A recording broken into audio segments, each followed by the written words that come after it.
নমস্কার বন্ধুরা, আজকের ভিডিওতে আপনাদের সাথে দুটো high quality super great almost নিজের ইন্ডাস্ট্রিতে মনোপলি বিজনেস ক্রিয়েটকারী কোম্পানি ডিসকাস করব। যেই দুটো কোম্পানিতে একটা বড়সড় র্যালি নিয়ে নেওয়ার আগে অবশ্যই আমি মনে করছি এই কোম্পানিগুলো আপনারা একবার চেক আউট করতে পারেন, কারণ এই দুটো কোম্পানিতেই তাদের ভ্যালুয়েশন ওয়াইজ এমনকি বিজনেস মডেল ওয়াইজ আশা করা যাচ্ছে যে নিয়ার ফিউচারে এখান থেকে র্যালি নেওয়ার চান্স তো কোম্পানিগুলোর মধ্যে রয়েছে। তবে সেই কোম্পানিগুলোর বিজনেস মডেলে কি কি অ্যাডভান্টেজ রয়েছে এবং কেনই বা এই কোম্পানির সেফটির দিক থেকে বেটার পজিশনে রয়েছে এবং নিয়ার ফিউচারে মার্কেট রিকভারিতে কোম্পানিগুলো বাম্পার পারফরমেন্সের পোটেনশিয়াল কেন রয়েছে, ভ্যালু ওয়াইজ এবং কোম্পানির বিজনেস মডেল ওয়াইজ সমস্ত পয়েন্টস আপনার সাথে অবশ্যই ডিসকাস করব। তার আগে একটা ইনফরমেশন আপনাদের দিয়ে দিই যে 2026-এর আমার চ্যানেলের সেমিনার, যেটা আমি প্রত্যেকবার অ্যারেঞ্জ করে থাকি, সেটা নেক্সট মাসের মানে এবছরের সেমিনারটা নেক্সট মাসের 10 তারিখ 17 তারিখ এই দুটো ডেটের মধ্যে আমি ফাইনাল করছি। আপনারা যারা যারা আমার লার্ন ফর আর্নের সেমিনার অ্যাটেন্ড করতে চাইছেন, আপনাদের পোর্টফোলিওটা যদি আমার কাছ থেকে ওপেনলি রিভিউ করাতে চাইছেন, তাহলে অবশ্যই সেটার স্কোপও আপনারা সেমিনারে পেয়ে যাবেন। আর প্রত্যেক বছরে আমি একটি করে অফলাইন ক্লাসেরও অ্যারেঞ্জ করে থাকি। আপনারা যারা যারা face to face offline class করতে ইচ্ছুক, বেসিক থেকে অ্যাডভান্স লেভেল, সেটাও আমি সেমিনারের পরপরই সেমিনারে আপনারা সেটা রেজিস্ট্রেশনও করতে পারবেন। তো যদি সেমিনার অ্যাটেন্ড করতে ইচ্ছুক থাকেন, অবশ্যই নাম রেজিস্ট্রেশন করিয়ে নেবেন স্ক্রিনের উপর দেওয়া মোবাইল নাম্বারে। চলুন, যে দুটো কোম্পানি নিয়ে আজকে ডিসকাস করছি সেই কোম্পানিগুলোর বিজনেস মডেল এবং কোম্পানির ফিনান্সিয়াল স্টেটমেন্ট বোঝানোর জন্য আমি আপনার সাথে স্ক্রিন শেয়ার করছি। তো আশা করছি আপনারা আমার স্ক্রিনটি দেখতে পাচ্ছেন। আমার সিলেকশন লিস্টের সবার প্রথম কোম্পানি, যে কোম্পানিটা যদি আমি বিজনেস মডেলটাকে একবার খুব শর্টে কভার করি, তারপর কোম্পানির অ্যাডভান্টেজে আসবো।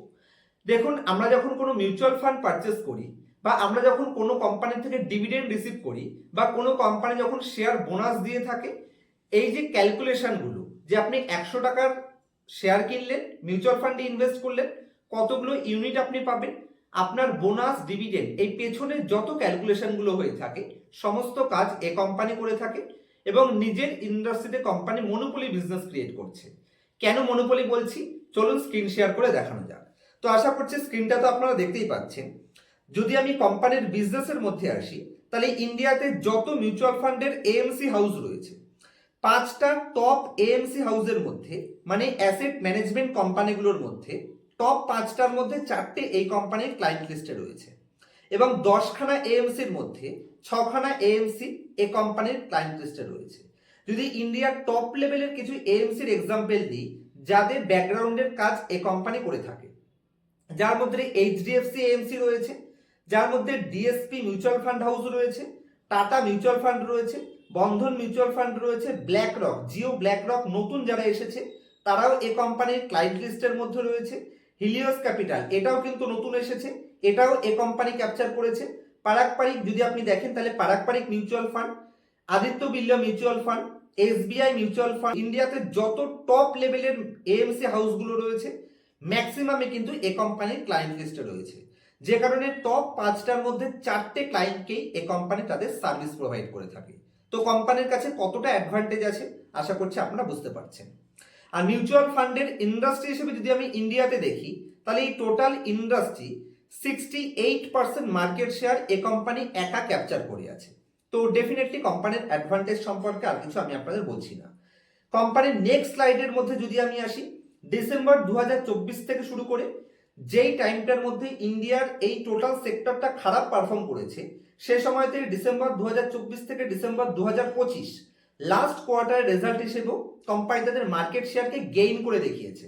যেখানে দেখুন 2024-এর ডিসেম্বরে কোম্পানির কাছে 67.4% মার্কেট শেয়ার ছিল, সেটাকে ইনক্রিজ করে কোম্পানি 67.5, যদিও 0.1% ইনক্রিজ করেছে কিন্তু ইনক্রিজ করেছে।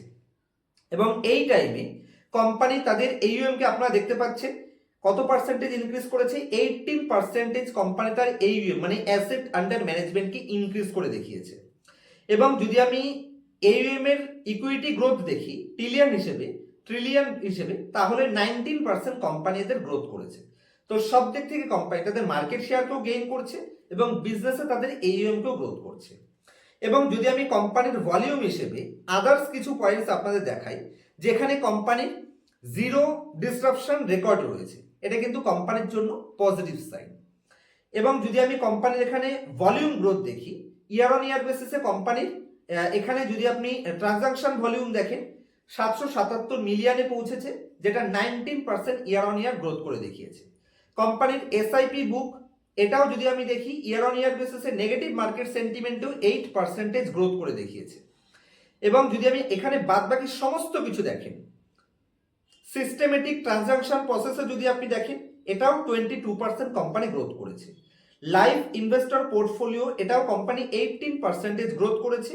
ইউনিক ইনভেস্টর সার্ভিস, এটাকেও কোম্পানি 14% গ্রোথ করেছে। প্রত্যেক জায়গাতে গ্রোথ। এবং যদি আপনি এই কোম্পানির সার্ভে দেখেন, ইনভেস্টর স্যাটিসফ্যাকশন সার্ভে, যেখানে কোম্পানির নট স্যাটিসফাইড যে সমস্ত কাস্টমারগুলো রয়েছে তার রেশিও কিন্তু একদমই কম, মাত্র 3.77%। স্যাটিসফাইড কাস্টমার রয়েছে কোম্পানির 27%, আর ভেরি স্যাটিসফাইড যারা খুবই পছন্দ করেছে সেটা 69.16%। তো কোম্পানির ইনভেস্টর স্যাটিসফ্যাকশন সার্ভেও যদি আপনি দেখেন 2025-এ এই কোম্পানি ইন্ডাস্ট্রির মার্কেট লিডিং এ সাইন দিচ্ছে। আর এই মিউচুয়াল ফান্ড ইন্ডাস্ট্রির যদি আমি ফান্ড গ্রোথ দেখি, তাহলে এই কোম্পানি 2021 থেকে 26 পর্যন্ত 26% তাদের ফান্ডকে গ্রোথ করে দেখিয়েছে। নন মিউচুয়াল ফান্ড বিজনেস সেগমেন্টেও কিন্তু কোম্পানি বাম্পার লেভেল গ্রোথ করছে। মানে কোম্পানি মিউচুয়াল ফান্ড বিজনেস সেগমেন্টের বাইরেও কেওয়াইসি সার্ভিসেও কিন্তু কোম্পানি কাজ করে থাকে। নন মিউচুয়াল ফান্ড সেগমেন্ট, যেটা কোম্পানির 26% সিএজিআর গ্রোথ করে দেখাচ্ছে। এটা বিশাল বড় পজিটিভ অ্যাচিভমেন্ট এই কোম্পানির জন্য। এবং যদি আমি কোম্পানির নেক্সট ডাটার মধ্যে আসি, তাহলে এখানেও কিন্তু কোম্পানি বেশ কিছু পজিটিভ সাইন দেখাচ্ছে। কোম্পানি এখানে কি লিখেছে, target 20% CAGR over the next 3 years. মানে কোম্পানি 20% সিএজিআর গ্রোথের টার্গেট রাখছে এখান থেকে নেক্সট 3 বছরে, যেটা মানে নন মিউচুয়াল ফান্ড বিজনেস সেগমেন্ট। দেখুন, মিউচুয়াল ফান্ড বিজনেস সেগমেন্ট তো ভবিষ্যতে গ্রোথ করবেই, কিন্তু নন মিউচুয়াল ফান্ড বিজনেস সেগমেন্ট যেখানে কোম্পানি সদ্য ইন্ট্রোডিউস করেছে, সেখানেও কিন্তু কোম্পানি FY27 এবং তার পরবর্তীকালেও যদি আপনি দেখেন, সেখানেও ম্যানেজমেন্ট টিম বলছে 20% সিএজিআর গ্রোথ করে দেখাবে। কেন, কোন কোন লজিকে গ্রোথ করে দেখাবে, সেটা এই জায়গাতে আপনারা একটু ভালো করে পড়ে নেবেন। এটা ভিডিওটা যাতে অতিরিক্ত লম্বা না হয়ে যায়, সে কারণে এই পয়েন্টসটাকে টেনে আর আমি লম্বা করছি না। তো আশা করছি কোম্পানির বিজনেসের মধ্যে কি কি অ্যাডভান্টেজ রয়েছে আমি 5 মিনিটের ভিডিওতে আপনাদের কভার করতে পেরেছি। চলুন আজকের সিলেকশন লিস্টের নেক্সট কোম্পানিতে যাওয়ার আগে কোম্পানির ফিনান্সিয়াল স্টেটমেন্টে একবার নজর বোলানো যাক। কোম্পানির মার্কেট ক্যাপিটালাইজেশন রয়েছে, যে কোম্পানির আজকে ডিসকাস করছি কোম্পানির নাম কি, কম্পিউটার এজ ম্যানেজমেন্ট সার্ভিস বা শর্টে যেটাকে আমরা ক্যামস বলে থাকি। মনোপলি বিজনেস কিন্তু কোম্পানি ক্রিয়েট করেছে। মাত্র 18,000 কোটি মার্কেট ক্যাপ। তাহলে ইন্ডাস্ট্রির গ্রোথ হিসেবে কোম্পানির বিশাল বড় গ্রোথের অপরচুনিটি রয়েছে। বর্তমানে কোম্পানির পিই রেশিও রয়েছে 42, আর এই 42-এর পিইটাকে যদি আমি কোম্পানির পিই কন্ট্রাকশন হিসেবে দেখি, তাহলে লাস্ট 5 বছরে ভালো করে দেখুন কোম্পানি যখন যখন 45-এর নিচের পিইতে এসেছে, সেখান থেকে বড় বড় রিকভারি কোম্পানি করেছে। এবং যদি এই 5 বছরের কোম্পানির প্রফিট অ্যান্ড লস স্টেটমেন্টে দেখেন, কন্টিনিউয়াসলি কোম্পানি তাদের প্রফিটকে গ্রোথ করতে সক্ষম রয়েছে। যেহেতু প্রফিটকে গ্রোথ করছে, 15-20% প্রফিট গ্রোথ রয়েছে, এবং শেয়ার সেরকম পারফরমেন্স করেনি লাস্ট 1 বছরে, সে কারণে কিন্তু পিই কন্ট্রাকশন হয়েছে। এবং 42-এর পিই রেশিওতে নিজের ইন্ডাস্ট্রিতে মনোপলি বিজনেস বা market leading company, 1.6% dividend yield, 2 time PEG ratio. আমার মনে হয় পারফেক্ট রেশিওতে কোম্পানি ফিট বসছে। এটা আমার পার্সোনাল মত, আমার দ্বারা ইনফ্লুয়েন্সের ডিসিশন নেবেন না। ডেট ফ্রি কোম্পানি, কোম্পানির কাছে একটা পয়সাও ঋণ নেই বলতে পারেন। 0.06 ডেট টু ইকুইটি, মানে একদমই নেগলিজিবল ডেটের সাথে আপনি কোম্পানি পাচ্ছেন। যে company 54% return on capital employed generate করছে এবং 43.9% রিটার্ন অন ইকুইটি জেনারেট করছে। আমি যদি কোম্পানির শেয়ার হোল্ডিং প্যাটার্নের মধ্যে আসি, এখানে আপনারা ভালো করে দেখুন, মিউচুয়াল ফান্ড এফআইআই যদি আপনি দেখেন, 55% স্টেক এখানে এফআইআই এর কাছে ছিল। এটা জিরো প্রমোটার, মানে promoter less company, professional manage company. এখান থেকে এফআইআই তাদের স্টেককে লাস্ট 1 বছরে ধরতে পারেন 10% মতো রিডিউস করেছে। এই স্টেকটা গেছে কোথায়? আপনি যদি ডিআইআই স্টেক দেখেন, 16% থেকে ডিআইআই কন্টিনিউয়াসলি তাদের স্টেককে ইনক্রিজ করেছে এবং লাস্ট 2024-এর পর থেকে বর্তমানে সব থেকে হাইয়েস্ট স্টেকে তারা দাঁড়িয়ে আছে। রিটেল পাবলিকের কাছেও কিছুটা স্টেক গেছে, কিন্তু এখানে টেনশনের সেরকম কোনো বিষয় নেই, কারণ যেহেতু এই কোম্পানিটা নিজের ইন্ডাস্ট্রির মার্কেট লিডার। এবং এখানেও যে 3-4% স্টেক লেটেস্ট এসেছে, সেটা কিন্তু স্ট্রং হ্যান্ডের অ্যাক্টিভিটিস কোম্পানিতে রয়েছে। আমার মনে হয় না যে এই কোম্পানিতে কোনো প্রবলেম আছে। আর অবশ্যই পজিটিভ মার্কেট সেন্টিমেন্টে এই ইন্ডাস্ট্রির আদার্স কোম্পানিগুলোকে যদি আপনি কম্পেয়ার করেন, বিএসসির মতন, যদিও ডাইরেক্ট কম্পেয়ার এই কোম্পানির সাথে হয় না, বিএসসির মতন কোম্পানিগুলোকে চেক আউট করুন, তারা অলরেডি তাদের অল টাইম হাই টাচ করে বসে আছে এবং একটা বাম্পার পারফরমেন্স করেছে। সেই হিসেবে আমার মত বলছে যে এই কোম্পানিগুলো তো সেই লেভেলের পারফরমেন্সের পোটেনশিয়াল অন্ততপক্ষে বিজনেস মডেল অনুযায়ী রয়েছে। এটা হচ্ছে আজকের সিলেকশন লিস্টের সবার প্রথম কোম্পানি। আজকে সিলেকশন লিস্টের সেকেন্ড কোম্পানিতে যদি আমি আসি, সবার প্রথমে কোম্পানিতে অ্যাডভান্টেজ কি আছে আপনারা ভালো করে দেখুন। আজকে সিলেকশনের সেকেন্ড কোম্পানি, এই কোম্পানির বিজনেসে কোম্পানি কি বলছে ভালো করে পড়বেন। অনেক পয়েন্টস কিন্তু সেবির রুলসের এগেনস্টে গিয়ে ডাইরেক্টলি বলা যায় না। কোম্পানির রেভিনিউ গ্রোথ কি বলছে, কোম্পানির রেভিনিউ গ্রোথ করবে 2030-এর মধ্যে। তাহলে কোম্পানির ম্যানেজমেন্ট টিমের গাইডেন্স কিন্তু এখানে ভালো লেভেলের রয়েছে। আজকের দিনে যদি আপনি কোম্পানির রেভিনিউ দেখেন, 2025-এ কোম্পানির রেভিনিউ ছিল এখানে 10,600 কোটি। আজকে লেটেস্ট যদি আপনি রেভিনিউ দেখেন, তাহলে লাস্ট কোয়ার্টারের রেজাল্ট হিসেবে ওই 10,900 বা 11,000-এর আশেপাশে কোম্পানির টোটাল রেভিনিউ রয়েছে, যেটা নেক্সট 5 বছরে কোম্পানির ম্যানেজমেন্ট টিমের গাইডেন্স রয়েছে, যেটাকে 17% সিএজিআর তাদের রেভিনিউকে হয়তো নিয়ার ফিউচারে কোম্পানি গ্রোথ করতে পারবে। এটা ম্যানেজমেন্ট টিমের প্রেজেন্টেশন বলছে, ইনভেস্টর প্রেজেন্টেশন। 10,600 কোটি থেকে কোম্পানির রেভিনিউ যদি এই লেভেলে যেতে পারে 2030-এ, তাহলে নিয়ার ফিউচারে কোম্পানির বিজনেসে কতটা অ্যাডভান্টেজ রয়েছে।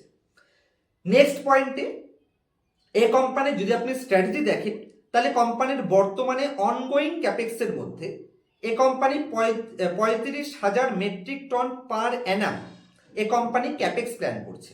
তো নিজের প্রোডাক্ট পোর্টফোলিওতে, যেখানে কোম্পানি গ্লোবাল মার্কেটে 8% মার্কেট শেয়ার ক্যাপচার করার চেষ্টা করছে।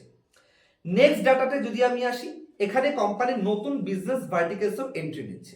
কোম্পানির বিজনেসটা আপনাদের বলা হয়নি।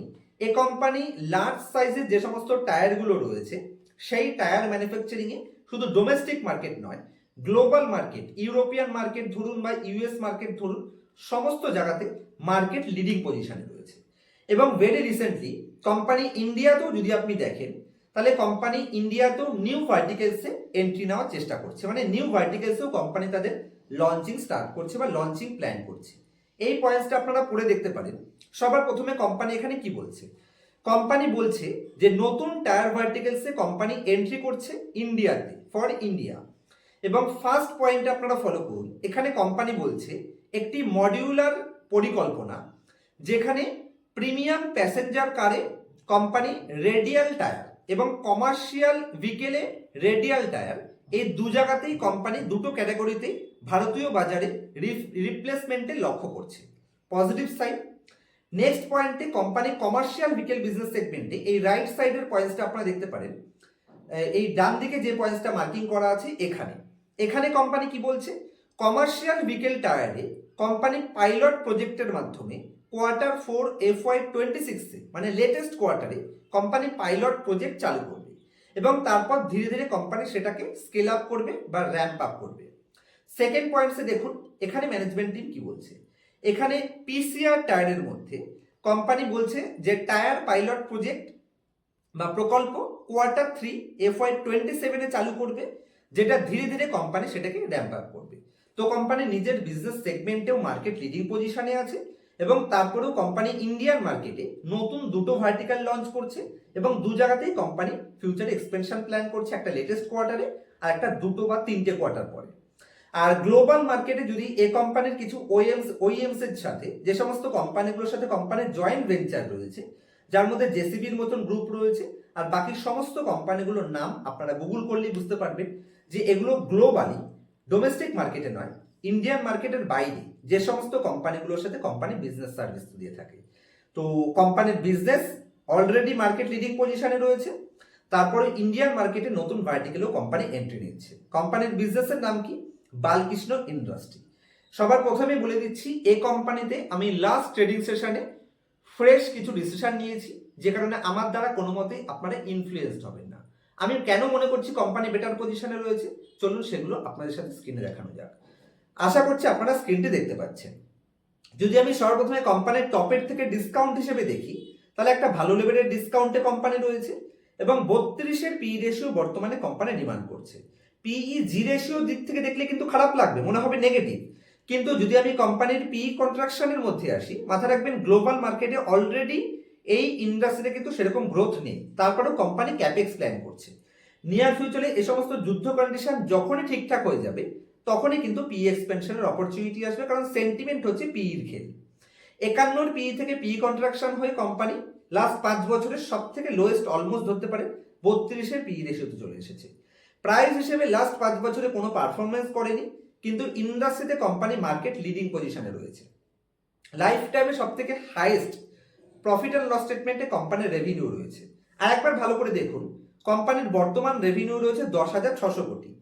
আর একটু আগে কোম্পানির বিজনেস মডেলে আমি যেটা আপনাদের দেখালাম, ভালো করে দেখুন কোম্পানির ম্যানেজমেন্ট টিমের গাইডেন্স কি রয়েছে। বর্তমানে 10,600 কোটি কোম্পানির রেভিনিউ রয়েছে, এটাকে কোম্পানি এই লেভেলে নিয়ে যেতে চাইছে। বুঝতে পারছেন এটা কতটা গ্রোথ? আমি সেই পার্সেন্টেজটা বলতে পারছি না, কারণ সেক্ষেত্রে সেবির রুলসকে ভঙ্গ করা হয়।